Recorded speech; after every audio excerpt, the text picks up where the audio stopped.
like in the work we do here, we have, in a way, 3 ways of working and 3 containers. The 3 ways of working is practice that leads to transcendence and state consciousness, states, different states. Then integration that leads to the embodiment of states. And then ethical upgrades, which means me living a life that is ethically more and more aligned with the divine law. So 3 major practice pillars. And each practice pillar, so the 3 are practice. I need a strong practice, but I can practice even higher states, opening my crown and being connected to higher levels of consciousness, like Aurobindo talks about the overmind, the supermind, much more illuminated levels of divine mind. I can practice to open myself, to open my energy channels, to have that transpersonal state experience or state.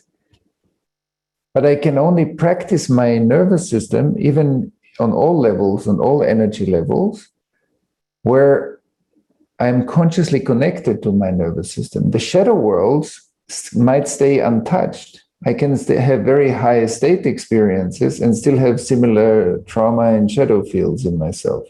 They might not be touched by that because that's not the practice. So then I have an integration practice. That's the way down into the body, and through the body into the ancestry, and through the ancestry into the planet. And then I feel, wow, I am part of the planet. It's not that I am the planet, but I'm part of the planet. The planet is intimately like a spectrum of experiences that is part of my consciousness. But if there's a lot of trauma in my ancestry, I feel split off the planet. And I have the feeling I'm on the planet instead of in the planet. My body is the planet. So my body is nature, and through my body, I'm plugged into nature.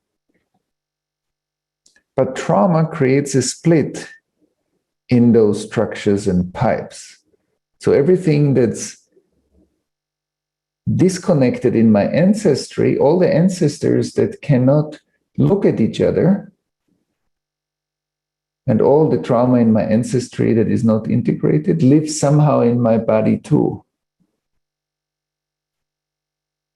and has more or less symptoms that it creates. So I'm not separate from my ancestry. I'm also not separate from the history of where I'm coming from in evolution. So there's a way integration leads me into the embodiment, but it's also the embodiment of light.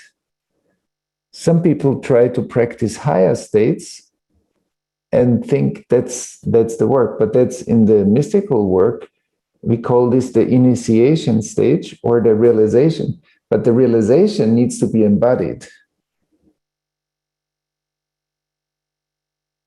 And that leads us back to integration. So there's practice, there is integration, because where I can feel you, I can try to feel you, but if relation, I can train relation where my nervous system is open, I can refine my perception of you and feel very, very little details about you and your life, because my nervous system can give me those details.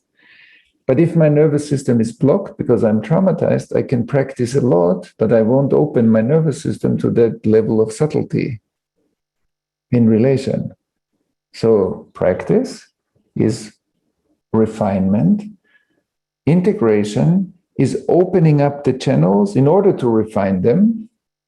And ethical ways of living means upgrading my way of life so that I can embody higher state experiences as my daily life.